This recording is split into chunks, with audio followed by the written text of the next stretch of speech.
the Prime Minister, the Foreign Minister and Defense Minister yesterday and commended the government for its effort to solidify the democracy in Armenia.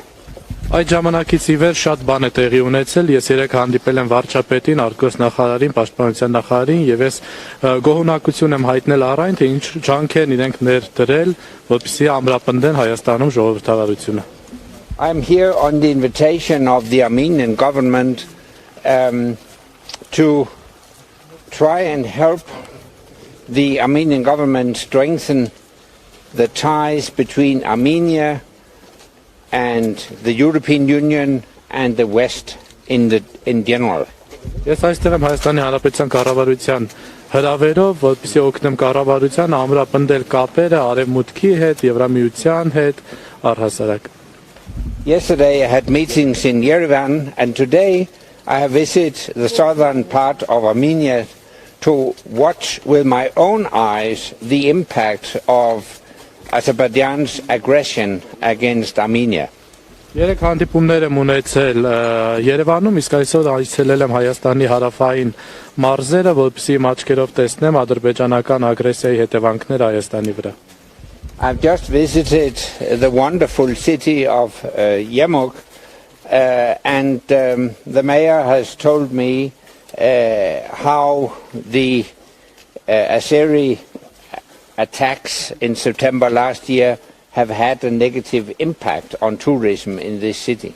Ես հենց նոր այցելեցի, հիմա այցելում եմ հրաշալի Ջերմուկ քաղաքը եւ քաղաքապետն ինձ ասաց, թե ինչ ազդեցություն է բացասական ունեցել ադրբեջանական հարձակումները քաղաքի վրա, քաղաքի туриզմի վրա ինչ ազդեցություն են ունեցել. Earlier today I visited the Lachin corridor. Այսօր ավելի շուտ այցելել էի Լաչինի միջանցք. As you know, the Lachin corridor is the only link between Armenia and the Armenian population in Nagorno-Karabakh. Ինչպես գիտեք, Լաչինի միջանցքը միակ կապն է Հայաստանի եւ Լեռնային Ղարաբաղում հայ բնակչության միջև. Since December last year, the road between Armenia and Nagorno-Karabakh has been blocked. Անցած տարվա դեկտեմբերից Հայաստանի եւ Լեռնային Ղարաբաղի միջև ճանապարհը շրջափակման մեջ է. This blockade is inhumane and illegal. Այս շրջափակումը ոչ մարդկային է, ոչ էլ օրինական. I met a group of people who had lived in Nagorno-Karabakh and a nurse told me about this very critical humanitarian situation in Nagorno-Karabakh. Ես հանդիպեցի մարդկանց հետ, ովքեր ապրել են Լեռնային Ղարաբաղում եւ նրանք ինձ պատմեցին այն քրիտիկական իրավիճակի մասին, որը տիրում է Լեռնային Ղարաբաղում. The blockade means that no food, no life-saving medicine or only very small amounts can be transported into Nagorno-Karabakh. Շրջափակում նշանակում է, որ պարեն կամ դեղորայքներ միայն շատ փոքր քանակով կարելի է այսօրվա դուրսությամբ տեղափոխել հասցնել Լեռնային Ղարաբաղ. And it means there is a lack of food and life-saving medicine in Nagorno-Karabakh. Որը նշանակում է պարենի եւ կյանքի համար անհրաժեշտ դեղորայքի պակաս Լեռնային Ղարաբաղում. We are faced with a humanitarian crisis that could develop into a humanitarian catastrophe. Մենք բախվում ենք մարդասիրական ճգնաժամի հետ, որը կարող է վերածվել հումանիտար աղետի. This blockade is illegal. Այս շրջափակումն անօրինական է. The International Court of Justice has ruled a few weeks ago that Azerbaijan has an obligation to open the corridor open it for transport, give free access to Nagorno-Karabakh. Այս շրջափակումը անօրինական է, մի քանի շաբաթ առաջ արտահայտության միջազգային դատարանը որոշում է կայացել, որով պարտադրում է Ադրբեջանին ապահովել անխոչնդոտ տեղաշարժը Լաչինի միջանցքով եւ հասանելիությունը Լեռնային Ղարաբաղ. It is a binding ruling, which means that Azerbaijan has an obligation to open the corridor for free access. Որոշումը պարտադիր է, որը նշանակում է, որ Ադրբեջանը պարտավոր է բացել միջանցքը ազատ հասանելիության ազատ տեղաշարժի համար. That's why I send a very clear message today to President Aliyev of Azerbaijan. Dissolve the blockade today, immediately. Ոստի այսօր ես հստակ ուղերձ եմ ուղարկում Ադրբեջանի նախագահ Ալիևին եւ ասում եմ վերացրու շրջափակումը այսօր անհապաղ։ And with that, I'm ready to answer your questions. Այսքանով ես պատրաստ եմ պատասխանել ձեր հարցերին։ Երևույթին Ադրբեջանը արհամարում է արևմուտքի դատարանի այդ որոշումը։ Ինչ գործեր է պատրաստվում այս քայլից հետո անել դատարանը, եթե Ադրբեջանը արհամարելով Հաագայի դատարանի որոշումը շարունակում է փակ պահել Լաչինի միջանցքը։ It seems Azerbaijan is neglecting the decision of the court, and what are the steps going to be by the court if Azerbaijan continues to neglect the decision of the court in Hague? I think the most important step would be that the European Union puts a maximum of pressure on Azerbaijan.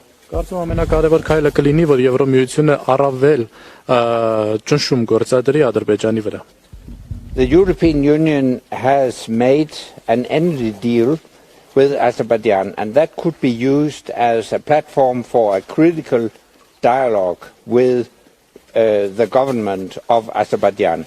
Եվրամիությունը Ադրբեջանի հետ էներգետիկ ոլորտի համաձայնության է եկել, որը կարող է նաև օգտագործվել որպես հարթակ քրիտիկական երկխոսության համար Ադրբեջանի իշխանությունների հետ։ It may be that President Aliyev is an autocrat like President Putin, but I believe that President Aliyev would not like to be put into the same position to become an international pariah like President Putin.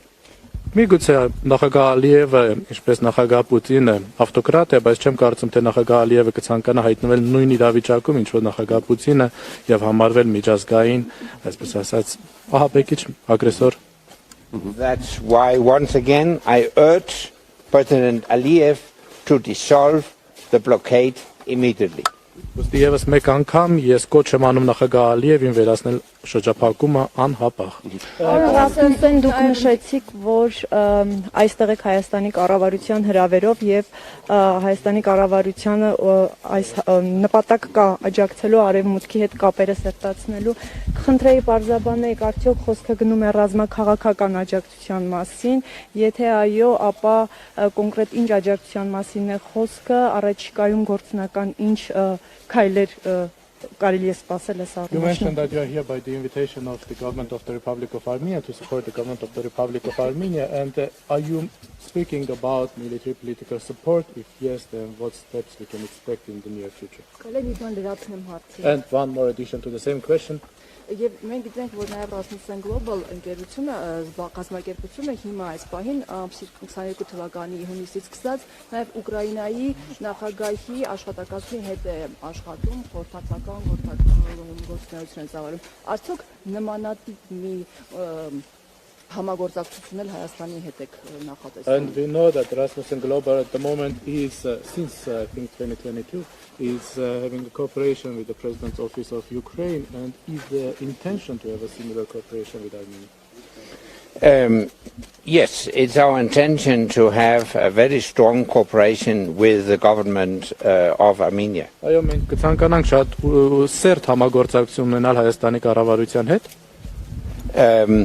And it's a kind of cooperation that is it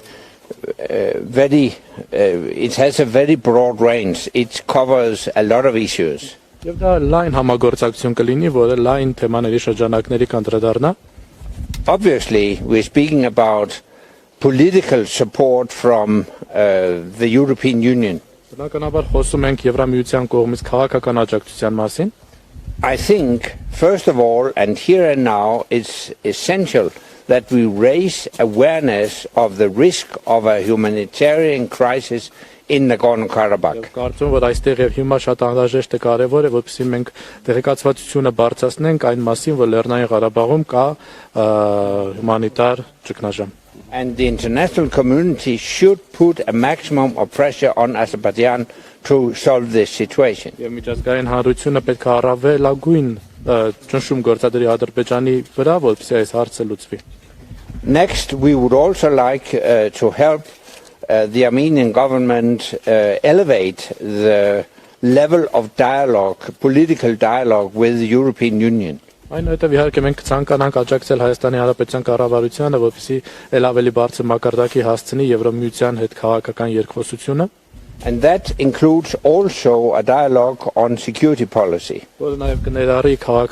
անվտանգության քաղաքականության թեմայով երկխոսություն։ The European Union has a broad range of tools that could be useful for Armenia. Եվրամիությունը լայն գործիքակազմ ունի, որը կարող է օգտակար լինել Հայաստանի համար։ And I think Armenia needs a much broader circle of international partners than today. Ես կարծում Հայաստանը ել ավելի լայն շրջանակների, միջազգային գործընկերների շրջանակների կարիք ունի, քան կա այսօր։ Կներեք մի ճշտում ռազմաքաղաքական աջակցության ակնկալիք Հայաստանը հայտնել է։ Just to correct on my question, did Armenia express a need for military political support? In general, yes. We didn't discuss specifics when it comes to military support. As Secretary General of NATO, I visited Armenia more than 10 years ago to thank Armenia for its contribution to NATO missions in Afghanistan and Kosovo. Թանր արման բարիոց, սակայն մենք մանրամասն չենք քննարկել ռազմական համագործակցության եզրերը, սակայն երբ որ ես ՆԱՏՕ-ի գլխավոր քարտուղար էի, 10 տարուց ավել առաջ ես այցելեցի Հայաստան եւ այդ ժամանակ ես այցելել էի որպեսզի շնորհակալություն հայտնեի Հայաստանին իր մասնակցության համար Կոսովոյում եւ Աֆղանստանում ՆԱՏՕ-ի խաղաղապահ առաքելություններին։ So we have a long tradition for partnership in that respect, and I think that could also be broadened to the European Union. Այդ տեսակետից մենք ունենք գործընկերության բավականին երկար պատմություն, որը կարծում կարելի է ընդլայնել նաև ներգրավելով Եվրամիությունը։ For instance, the European Union has a European peace facility that could also be a framework for cooperation between Armenia and the European Union. Օրինակ Եվրամիությունը ունի եվրոպական խաղաղության, այսպես ասած, համակարգ, որը նաև կարող է հանդիսանալ համագործակցության շրջանակներ Հայաստանի եւ Եվրամիության միջեւ։ Մի հարց եթե կարելի է Պարոն Ռասմուսյանը որպես ՆԱՏՕ-ի նախկին գլխավոր քարտուղար խորհրդատվություն տալիս է ՆԱՏՕ-ի գործող ղեկավարությանը որևէ երկրի հետ կոնսուլտացիաներ անցկացնելուց հետո։ As former Secretary General of NATO, Mr. Rasmussen, do you consult NATO itself now on its interactions, on its cooperation with different countries? No, it's for the current leadership of NATO to decide. Once you have said goodbye to an organization, you should stay away. I am working on my own with my collaborators in Rasmussen Global, and on the invitation of the Armenian government, we have agreed to work together to improve, to strengthen the ties between Armenia and the European Union in particular, but the West in general. Ոչ մի դեպքում մենք ՆԱՏՕ-ն ինքնուրույն է որոշումներ կայացնում, ես պարզապես այստեղ եմ Հայաստանի Հանրապետության կառավարության հրավերով, որպեսզի աջակցեմ ամրապնդել հարաբերությունները Եվրամիության եւ առհասարակ Արևմուտքի հետ։ We have one more question. Միջազգային բանակցություններում միջազգային միջնորդները կարևորում են Լեռնային Ղարաբաղի բնակչության անվտանգության, ինչպես նաև իրավունքների երաշխավորման անհրաժեշտությունը։ Դուք ինչ մեխանիզմներ եք տեսնում, ինչ մեխանիզմներով է հնարավոր երաշխավորել անվտանգությունը Լեռնային Ղարաբաղի բնակչության, ինչպես նաև իրավունքները։ In international negotiations, the international mediators are highlighting the importance of the rights and security guarantees for the people living in Nagorno-Karabakh, and what mechanism do you see for that? Yeah, I fully agree. We should do what we can do. We should do our utmost to ensure a lasting and fair peace agreement.